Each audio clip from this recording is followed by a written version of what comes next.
Fala galera, tudo bem? Bem-vindos à nossa aula de número 6. Essa aula ela vai ser bem técnica, tá? A gente vai começar então, a gente viu na última aula sobre os tipos de ações e setores. Agora a gente vai começar a ver estruturas de carteira.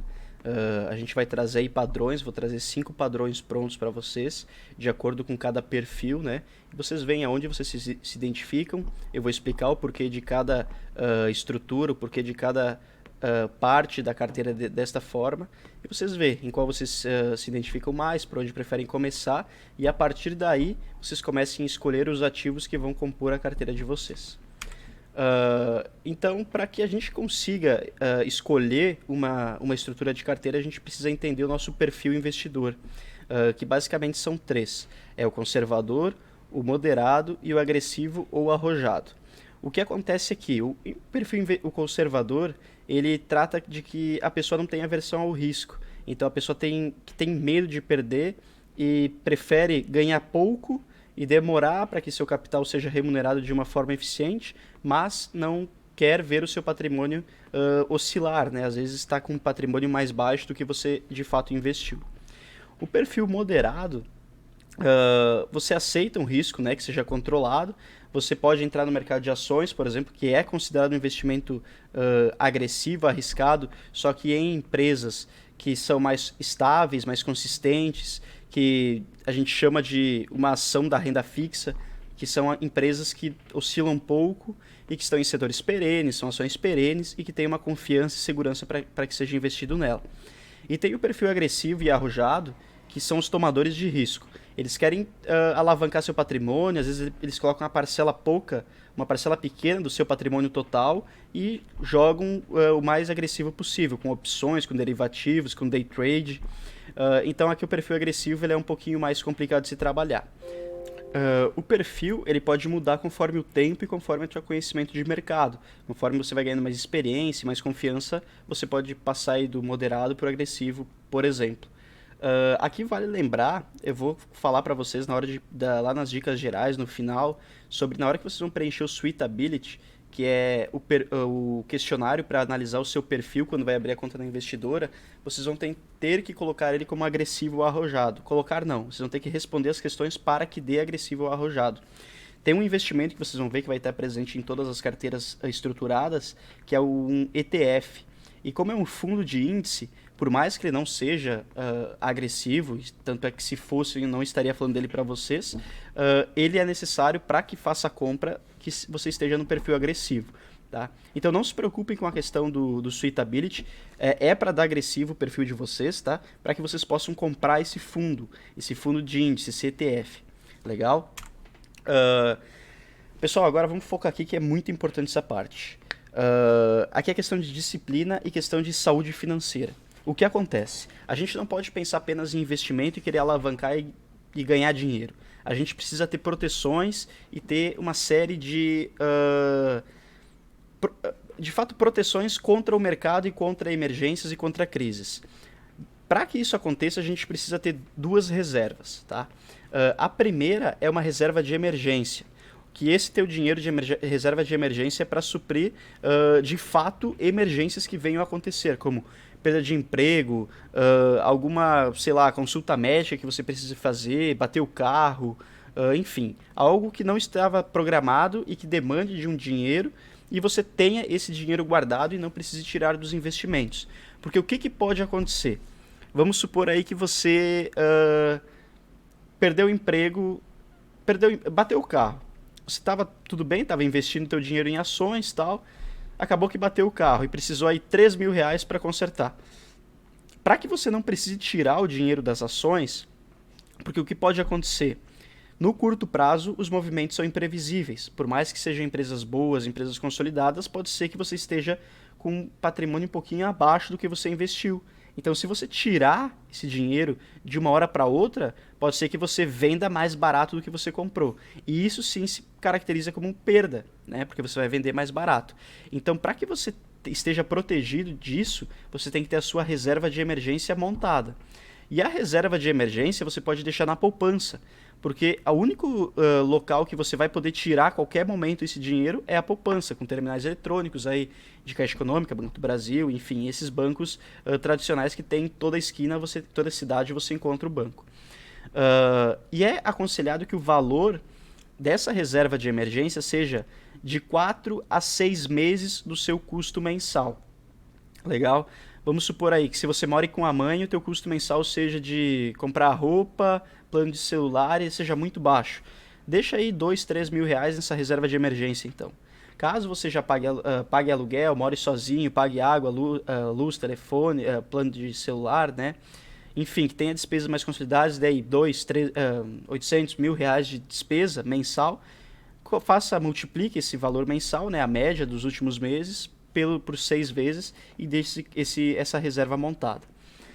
Agora a gente tem outra reserva, que é a reserva de oportunidade ou a reserva de liquidez.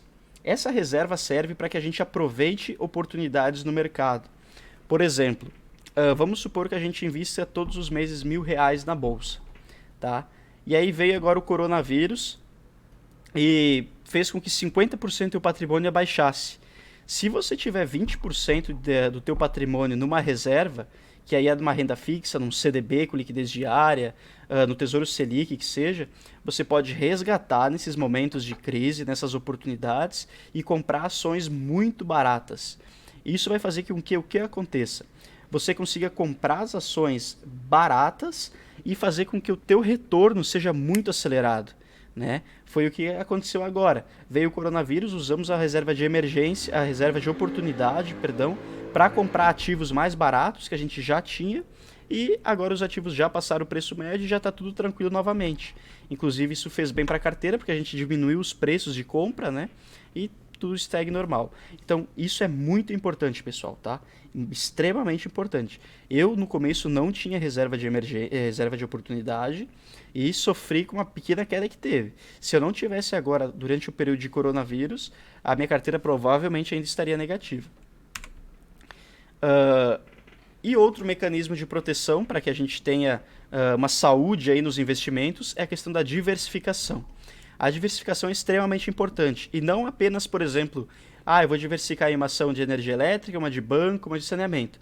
Você tem que diversificar em classes de ativos, tá? E dentro dessas classes de ativos eu trouxe uma estrutura mais tranquila de a gente fazer. Por exemplo, para que não precise a gente ainda investir em ações estrangeiras, abrir conta em corretora, fundo imobiliário, que a gente esteja exposto ao dólar, eu trouxe aí uma diversificação mais tranquila para que vocês consigam iniciar. A classe de ativos, o que é? Fundo imobiliário é uma classe, ações é uma classe, ação estrangeira é uma classe, renda fixa é uma classe, né? Então a diversificação é extremamente importante e que tenha diversificação em ativos que não sejam correlacionados entre si. Porque não adianta eu comprar, por exemplo, ação do Banco do Brasil e comprar uma ação seguradora, a BB Seguridade, né? Por mais que eu esteja em setores diferentes, elas são correlacionadas, elas são a mesma empresa, certo? Aqui eu já expliquei para vocês, né, o porquê de ser em várias classes de ativos, né? Porque, por exemplo, se eu tenho uma empresa que tem a receita exposta em dólar e as demais expostas em real, quando o dólar está subindo, é muito provável que as empresas do Brasil estejam com a cotação caindo e essa empresa exposta ao dólar esteja subindo. Então, te dá um equilíbrio de carteira. O IVVB11, que é o fundo de índice que eu comentei com vocês, ele é uma classe de ativo diferente das ações. Então, acontece muito de todas as ações estarem caindo e o IVVB11 subindo. Ele traz o equilíbrio na carteira. Vocês vão ver que ele tem um peso considerável. Então, nesse momento, é importante que vocês tenham a reserva de oportunidade para que, se acontecer alguma questão de crise, oportunidades, vocês tenham aí uma reserva para que vocês consigam investir o dinheiro de vocês e alavancar o potencial de retorno. Tá? Vamos entrar agora na questão da definição de carteira. Eu quero frisar para vocês que não existe certo e errado. Vocês vão se identificar com alguma estrutura, né? E eu trouxe para vocês o que dá certo, com um histórico aí de investidores, com literatura, o que vem dando certo no mercado. Tá? Então, o que a gente tem que fazer para começar a investir e ter uma carteira de investimentos definida do mercado financeiro, mercado de capitais? É conhecer os setores e as empresas, definir uma porcentagem dentro da sua carteira para cada setor. Então eu quero 10% em elétrica, 10% em bancos, 15% em seguro, 20% e tal. Definir as porcentagens de cada setor, de cada classe de ativos e depois escolher as empresas ou os ativos que vai fazer parte daquele setor. Porque o que acontece? Se você definiu lá 10% para energia elétrica, você pode ou ter uma empresa com 10% da tua carteira em energia elétrica, ou você pode ter duas empresas com 5%, ou três empresas com 433, entendeu? Então, essa é a questão.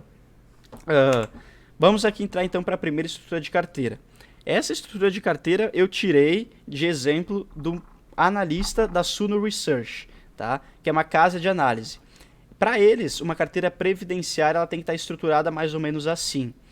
Percebam que tem 10% em renda fixa, aí tem 10, 18, 28, 36, 40, 45, 50. 50% em ações, e desses 50%, 10% do setor financeiro, 8% do setor financeiro, então eles têm 18% de concentração no setor financeiro, 10 em energia, 18 em energia, 6% em seguros, 5% em celulose, 5% em small caps.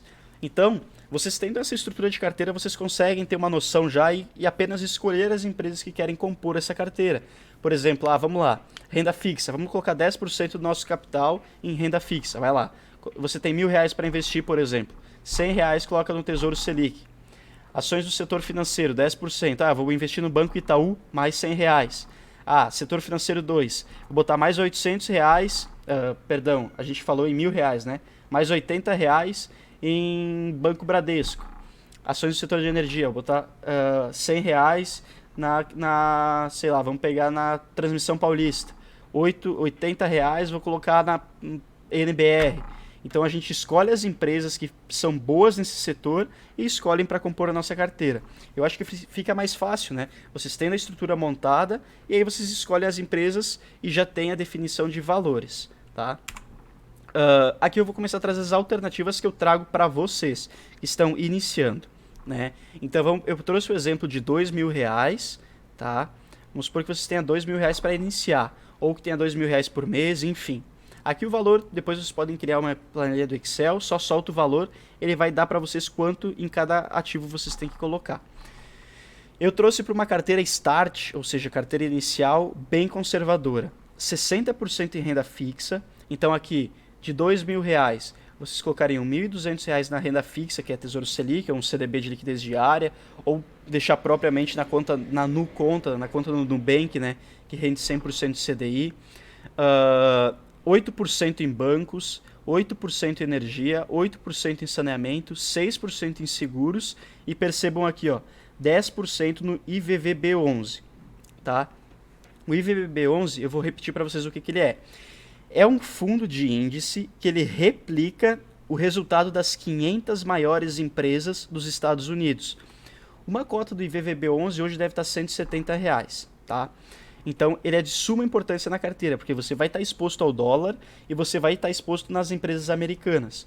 Então, aqui vocês já têm uma classe de ativos. Aqui vocês têm outra classe de ativos. E as ações é outra classe de ativos. Então, você vai estar bem diversificado e uma carteira extremamente conservadora. Aqui eu trouxe os valores referentes a R$2.000, quanto você deveria colocar em cada um deles para que estivesse diversificado nessas porcentagens que eu trouxe. A alternativa 2 também é uma questão de carteira iniciante e também conservadora, mas ela está um pouquinho mais avançada do que a primeira. Eu diminuí a exposição à renda fixa, aumentei as ações, né? Inclusive coloquei aqui mais um fundo de índice que ele replica as small caps do Brasil, abri um espaço para vocês escolherem uma small cap da preferência de vocês, mantive aqui o IVVB11 em 10%, seguros 8, saneamento 8, aumentei energia banco, e aqui outras, que significa o quê? Outras empresas. Porque por mais que eu trouxe os setores perenes para vocês, expliquei small caps, só que eu não trouxe todos os setores. Por quê? Magazine Luiza é varejista, eu não trouxe, é uma empresa boa. A VEG eu não trouxe, é uma empresa boa. sei lá, Metal Leve, é uma empresa de peças de carro, é uma empresa boa, eu não trouxe. Então existem outras empresas na bolsa que não estão naqueles setores que são empresas boas. Se vocês começarem a pesquisar, vocês vão ver que de fato elas são empresas consistentes, consolidadas e que fazem sentido ter na carteira. Então eu trouxe aqui para vocês acharem uma dessas empresas e colocarem uma porcentagem pequena do patrimônio de vocês. Legal? Vale lembrar, pessoal, que a reserva de emergência e reserva de oportunidade não entra nisso aqui, tá? Isso aqui é investimento. As reservas é outra coisa, tá? Aqui eu trouxe uma alternativa 13, então, que é uma carteira mais balanceada, tem 30% em renda fixa, tem banco, tem energia, tem saneamento, seguro. Percebam que isso aqui é a base da carteira de vocês, tá? Esses setores sempre vai ter nas carteiras, porque são os setores perenes, é o que vai dar o suporte para vocês. Trouxe o IVVB11, trouxe o SMAC 11, que é o índice igual ao IVVB, só que esse replica ações americanas, essas são as ações com potenciais retorno do Brasil. Trouxe aí 8% de small cap e 8% de outras empresas, tá? Aqui vocês escolhem, se querem colocar 4% uma empresa, 4% outra, aqui também, né? Da mesma forma, banco, querem trazer 2 bancos, Banco do Brasil e Bradesco, por exemplo, 6% para um, 5% para outro, fica a critério de vocês. Aqui eu só trouxe a questão dos setores, a porcentagem que tem que ter no capital total de vocês, ou do aporte mensal. Alternativa 4. Deixei uma renda fixa mais baixa, aumentei a exposição nos setores perenes, aumentei no IVVB11, tirei o SMAC, porque aqui você já vai ter uma capacidade de análise maior, você escolhe as small caps que você quer ter 2, 3 ou uma. Aumentei a exposição em outras empresas e trouxe o setor de saúde também, tá? Então aqui é uma carteira diversificada e moderada. Aqui começa a ficar legal o jogo, porque vocês conseguem escolher as ações que vocês querem, tem um percentual de renda fixa pequeno que é muito importante, e você está exposto aí aos melhores setores da empresa e o seu potencial de retorno vai ser maior. Aqui então é a alternativa 5, é para quem já está aí com uma confiança legal, não quer dizer que ela seja mais arriscada, tá? Ela está mais exposta ao mercado, é uma carteira para longo prazo, bem diversificada, com classe de ativos.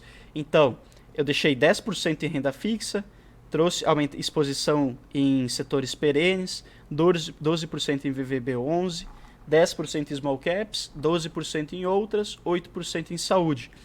Mas eu estudei e tal e eu prefiro o setor alimentício ao invés de saúde. Não tem problema, é um setor bom também. Isso aqui é uma base, tá? Para vocês iniciarem, é uma estrutura inicial.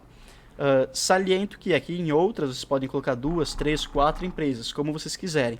O importante é vocês respeitar as porcentagens, né? Por exemplo, 12% em relação ao capital ao patrimônio total de vocês. Vamos supor que vocês têm lá 10 mil reais na poupança hoje e querem migrar isso para investimentos confiáveis, mais rentáveis.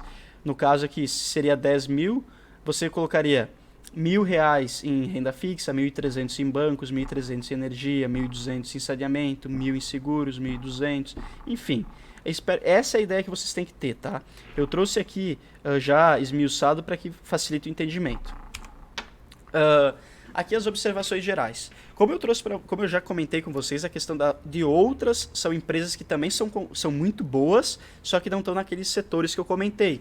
Então, talvez para que elas tenham passado despercebido, mas eu estou trazendo para vocês que elas também existem boas empresas em outros setores. Outra coisa, essas carteiras elas são focadas para o longo prazo, para que gerem renda passiva para vocês, tá? Então, é sempre importante vocês terem uma recorrência de investimentos mensais. Por mais que o valor diminua, esse mês sobrou menos, eu investi R$ 800 por mês, esse mês só sobrou 500. Não tem problema. Invista esses 500 de forma diversificada, tá? Se identificando as melhores oportunidades da carteira de vocês.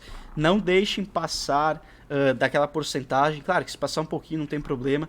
Tentem buscar os preços tetos das ações, eu vou explicar isso para vocês. Vocês vão poder me chamar no WhatsApp, eu vou explicar para vocês até qual preço vocês podem pagar por aquela ação e onde que vocês buscam essa informação. Porque não adianta, às vezes a empresa veio de uma crescente muito alta, por exemplo, VEG. Se eu comprei VEG a R$16 e vendi ela a 49, né? É como se eu tivesse colocado R$1.600 em VEG e vendi por 4.900. Então talvez que a VEG esteja cara, não vale a pena vocês comprar ela naquele preço. Esperar ela cair um pouquinho, mas ela só sobe, não vou comprar nunca. Às vezes é melhor você sempre comprar com margem de segurança, né? Os ETFs eu expliquei que é fundo de índice, né? O IVVB11 aí tem a função de deixar a carteira indexada ao dólar e ele replica o resultado das 500 maiores empresas dos Estados Unidos. Então vocês investem nas empresas dos Estados Unidos também, tá? Vale frisar aqui que todas as carteiras elas estão expostas ao risco, né? Só que como elas estão diversificadas em setores, em classes de ativos, respeitando uma disciplina, o risco ele se torna quase nulo e, lembrando, no longo prazo. Se você quer entrar no mundo das ações, com essas carteiras você tem que deixar o dinheiro no mínimo 2, 3, 4, 5 anos. Porque daí vocês vão ver o efeito de bola de neve, vocês vão ver o resultado bacana. Se vocês querem entrar na bolsa para um ganho mais rápido, vou colocar 1.000 para tentar tirar 2.000, aí é o swing trade. Aí essas carteiras não são recomendadas, legal? Agradeço a atenção de vocês, essa aula é bem legal. Se vocês precisarem assistir mais de uma vez, assistam, porque ela vai trazer a estrutura da carteira de investimento de vocês. Tá? As fatias de quanto você vai investir em cada local e a partir disso você vai ter que apenas escolher as empresas que vão fazer parte dessa porcentagem. A próxima aula eu vou ensinar vocês a analisarem as empresas, decidir qual empresa comprar, o que olhar, como olhar, onde olhar, né? E aí vocês vão conseguir tomar a decisão de vocês. Eu vou investir na VEG, eu vou investir na Magazine, investir no Banco do Brasil, através dos indicadores que a gente vai ver na próxima aula. Legal, pessoal? Um abraço aí e até a próxima. Nenhuma ação é recomendação de compra, é apenas a caráter educativo e de exemplos. E meu WhatsApp tá aí, podem me chamar quando precisarem. Legal? Um abraço.